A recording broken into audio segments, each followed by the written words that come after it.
Saudara, negara-negara Blok Timur kembali memanas seusai kunjungan Ketua DPR Amerika Serikat Nancy Pelosi ke Taiwan pada 2 Agustus lalu. Tak hanya bagi negara-negara yang mengalami invasi Blok Timur, namun juga berdampak pada Indonesia.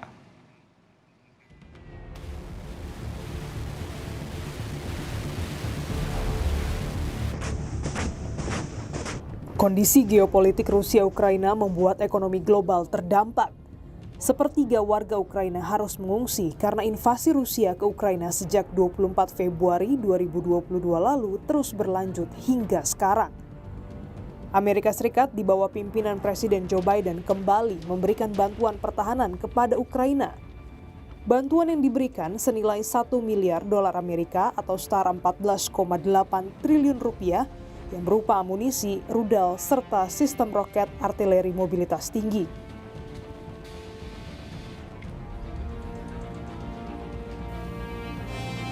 Di sisi lain, kunjungan Ketua DPR Amerika Nancy Pelosi ke Taiwan pada 2 Agustus lalu memanaskan Blok Timur, yakni Rusia, Tiongkok, dan Korea Utara.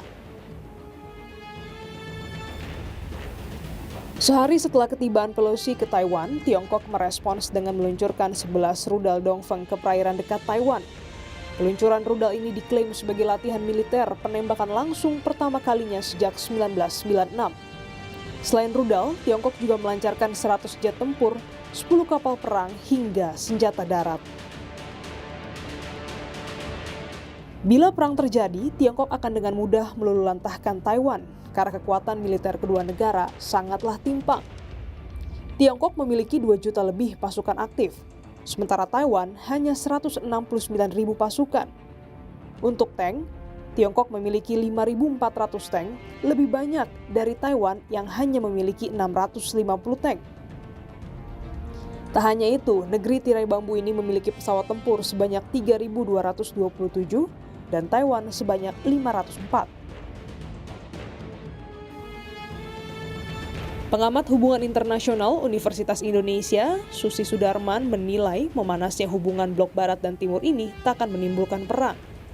Kunjungan Pelosi dan juga latihan militer Tiongkok merupakan bagian dari gejolak internal negara tersebut.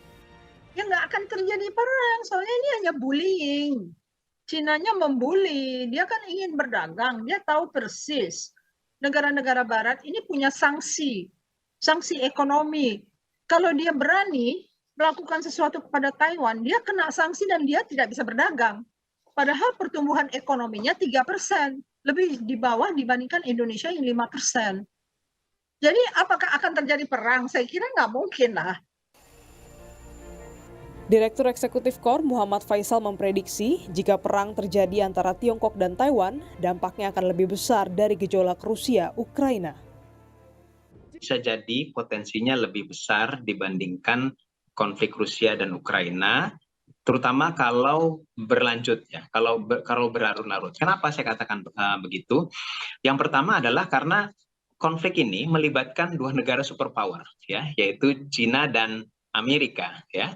Dan 2 negara superpower ini punya pengaruh yang sangat besar, bukan hanya secara politik, tapi juga secara ekonomi. China ini memiliki hubungan dagang yang erat di banyak negara. Yang dikhawatirkan adalah terjadinya perlambatan demand, ya.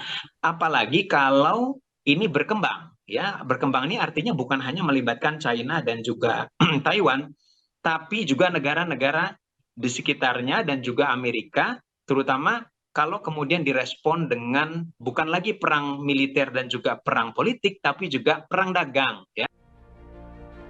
Tak hanya itu, Nailul Huda, peneliti Indef, juga menilai memanasnya hubungan Taiwan dan Tiongkok ini akan berdampak pada pasokan di sektor teknologi. Taiwan merupakan pusat semikonduktor di dunia yang memiliki pengaruh signifikan pada barang-barang elektronik. Itu adalah dia negara yang eksportir teknologi yang cukup besar gitu. Jadi saya sih melihatnya dampak dari panasnya hubungan Taiwan-Cina apabila nanti Cina menginvasi Taiwan, ekonomi global itu akan semakin melambat gitu. Nah, ini dalam salah satu spesifiknya adalah hal teknologi. Indonesia juga lumayan untuk chip ini. Jadi karena barang-barang kita kan sebenarnya kan juga sudah dipasangi chip nih sama Taiwan gitu kan ya. Nah, ini bisa jadi semakin langka dan produksi elektronik global semakin menurun. Pemerintah diharapkan untuk menyusun strategi penyelamatan dalam negeri di tengah kondisi yang tak pasti ini. Tekanan global juga semakin meningkat ya. Jadi setelah COVID, kemudian mulai ada tekanan inflasi, kemudian ditambah lagi dengan konflik Rusia Ukraina, sekarang China dengan Taiwan, berarti tekanan global mengalami peningkatan. Ya, ini artinya kewaspadaan juga harus ditingkatkan ya dari sisi pemerintah, terutama dari bauran kebijakan di dalam negeri ya. Jadi sinergi antara kebijakan di fiskal ya dan juga dengan kebijakan moneter dan juga dengan kebijakan real itu harus sinkron ya. Gejolak negara di Blok Timur belum menunjukkan tanda akan selesai. Kondisi geopolitik kerap kali memicu ketidakstabilan perdagangan dan juga ekonomi. Strategi yang tepat diharapkan membuat Indonesia tidak terlalu terdampak dari gejolak ini. Glenis Oktania, Kompas TV, Jakarta.